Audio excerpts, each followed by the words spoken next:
കേരളം ആകമാനം ഒരു ദുരന്തത്തിലേക്ക് വഴുതി വീണിരിക്കുന്നു. സഹായിക്കാൻ ആരുമില്ലാതെ ജനങ്ങളാകെ നിലവിളിക്കുന്നു എന്നൊന്നും ഞാൻ കാണുന്നില്ല. ചില ഫോഴ്സ് എല്ലായിടത്തും ഉണ്ട്. 2018-ലെയും 2019-ലെയും പ്രളയം ഉണ്ടായപ്പോൾ ദുരിതാശ്വാസവുമായി ബന്ധപ്പെട്ട് പരാതികൾ ഉണ്ടായിരുന്നില്ലേ? പ്രളയ ഫണ്ട് തട്ടിപ്പ് പരാതി പോലും ഉണ്ടായിരുന്നു. ഇപ്പൊ അന്നെല്ലാം പെർഫെക്റ്റ് ആയിരുന്നു. ഇപ്പോഴാണ് ഈ പ്രശ്നം എന്ന് പറയുമ്പോൾ അന്ന് പ്രളയ ഫണ്ട് തട്ടിപ്പ് എന്ന് പറഞ്ഞ വലിയ സംഗതികളുണ്ടായിരുന്നു. അന്ന് ദുരിതാശ്വാസ ക്യാമ്പുകൾക്കകത്ത് ആവശ്യമുള്ള സഹായം കിട്ടിയെന്നുള്ള പരാതി ഉന്നയിച്ചുള്ള ഒന്നിലധികം കേസുകളുണ്ടായിരുന്നു. അപ്പൊ പെർഫെക്ഷൻ നമുക്ക് ഒരു കാലത്തും അച്ചീവ് ചെയ്യാൻ കഴിയുന്ന കാര്യമല്ല. പക്ഷെ ഇതിൽ ആളുകൾക്കൊരു ഫീൽ കൊടുക്കുക, ആത്മവിശ്വാസം കൊടുക്കുക എന്ന് പറയുന്നത് പ്രധാനമാണ്.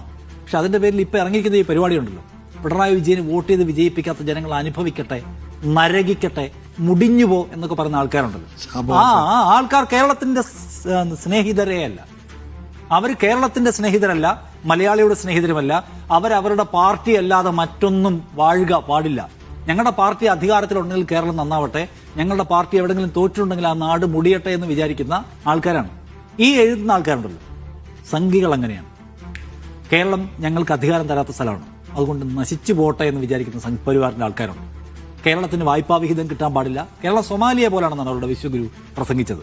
കേരളത്തിന് എന്ത് തരത്തിലുള്ള ഇടിച്ചിലുണ്ടായാലും സന്തോഷിക്കുന്ന ആൾക്കാരുണ്ട്. സമാനമായ മനസ്കരെ നമ്മൾ കാണുന്നു, വലിയ എഴുത്തുകാരെയൊക്കെ കാണുന്നു. അവരൊക്കെ അത് പറയാണ്, നിങ്ങൾ അനുഭവിക്കട്ടെ ജനങ്ങൾ. ആരാ? നമ്മുടെ സഹോദരങ്ങളായിട്ടുള്ള കൂടപ്പിറപ്പുകളായിട്ടുള്ള മനുഷ്യരോട് പറയാണ്.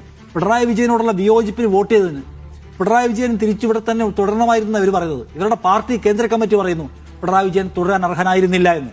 എന്നിട്ട് ചൂണ്ടിക്കാണിക്കുകയാണ് പിണറായി വിജയന്റെ ഭരണത്തിന് കീഴിൽ പാർട്ടിക്ക് തെറ്റുപറ്റിപ്പോയി, പിണറായി വിജയൻ ഏകാധിപതിയെ പോലെ പ്രവർത്തിച്ചു, പിണറായി വിജയന്റെ ഭരണകാലത്ത് സെക്യുലർ ഇമേജിന് കോട്ടം തട്ടി, ഇതൊക്കെ ആ സർക്കാരിന്റെ കണ്ടായിട്ടുള്ള പിഴവാണെന്ന് CPIM-ന്റെ കേന്ദ്ര കമ്മിറ്റി എമണ്ടൻ ലേഖനം എഴുതി പ്രസിദ്ധീകരിച്ചിരിക്കുകയാണ്. അപ്പോൾ ഇവർ പറയാണ് ജനങ്ങളുടെ കുഴപ്പമാണ്. ജനങ്ങളുടെ കുഴപ്പമാണോ? അല്ലല്ലോ. പിണറായി വിജയന്റെ കുഴപ്പം കൊണ്ടാണ് പിണറായി വിജയൻ തോറ്റെന്ന് പാർട്ടി കേന്ദ്ര കമ്മിറ്റി ചർച്ച ചെയ്ത് കമ്മ്യൂണിക്കെ പ്രസിദ്ധീകരിച്ചിരിക്കുകയാണ്. എന്നിട്ടെല്ലാം ജനങ്ങളുടെ തലയിൽ കൊണ്ടുകാണ്. പിണറായി വിജയൻ തോന്നിയവണ്ണം ഭരിച്ചു, പിണറായി വിജയൻ തനിക്കിഷ്ടമുള്ളത് മാത്രം നടപ്പിലാക്കാൻ ശ്രമിച്ചു, പിണറായി വിജയൻ തന്നിഷ്ടക്കാരെ മാത്രം, അവർ സംഘപരിവാറിന്റെ ആളുകളായ പോലും അവരെയെല്ലാം കൊണ്ടുനടന്ന് വാഴിച്ചു, പൂരം കലക്കിയവരെ പിണറായി വിജയൻ കൊണ്ടുനടന്ന് ആദരിച്ചു. ആ പിണറായി വിജയൻ വേണ്ട എന്ന് ജനം രാഷ്ട്രീയമായി തീരുമാനമെടുത്തു. ആ തീരുമാനത്തെ CPIM-ന്റെ കേന്ദ്ര കമ്മിറ്റി അംഗീകരിച്ചു, വാല്യൂ ചെയ്തു. എന്നിട്ട് ഈ പറയുന്ന സൈബർ കീടങ്ങളൊന്ന് പറയാണ് ജനങ്ങൾ തെറ്റുകാരാണ് എന്ന്. ഞങ്ങളുടെ തെറ്റുകാരായി. അപ്പോൾ പിണറായി വിജയൻ റിപ്പീറ്റ് ചെയ്യണമായിരുന്നു എന്ന് ചോദിച്ചാൽ ഈ മഴ പെയ്യുന്ന കാലത്ത് ഞാൻ പറയും പിണറായി വിജയൻ റിപ്പീറ്റ് ചെയ്യേണ്ട കാര്യം ഉണ്ടായിരുന്നില്ല. കാരണം പിണറായി വിജയന് തെറ്റുപറ്റി. ആ തെറ്റിനെ ജനം തിരുത്തിയതാണ് നാം കണ്ടത്. അല്ലാതെ ഒരു മഴ പെയ്തത് കൊണ്ട്, ഒരു മഴ പെയ്യുകയും കുറച്ച് മനുഷ്യരെ നമുക്ക് നഷ്ടപ്പെട്ടു, അങ്ങേയറ്റം നിർഭാഗ്യകരമായ നിരാശാജനകമായ കാര്യമാണ്.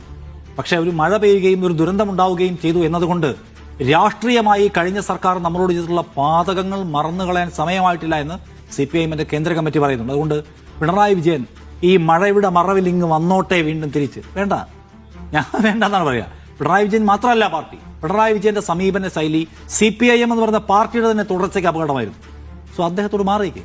ഇനി ഇവർക്ക് പുകഴ്ത്തണമെന്ന് തോന്നുന്നുണ്ടെങ്കിൽ ഇഷ്ടംപോലെ വേറെ ആൾക്കാരും പുതിയ പരിപാടിയൊക്കെ ഇല്ലേ, ആ പരിപാടി എടുത്ത് മുന്നോട്ട് വെക്കുക. അല്ലാതെ ഈ 2 വർഷം ഭരിക്കുകയും ഇത്രയും പ്രായമാവുകയും ചെയ്ത് ഇനിയും വിശ്രമം ആവശ്യമുള്ള മനുഷ്യനെ വീണ്ടും അങ്ങായിരുന്നു വീണ്ടും വരേണ്ടിയിരുന്നത്, അങ്ങ് വന്ന് വീണ്ടും ഈ വല്ലാത്ത പ്രായത്തിലും ഞങ്ങളെ നയിക്കൂ എന്നൊക്കെ പറഞ്ഞാൽ പരമ കഷ്ടമാണ്.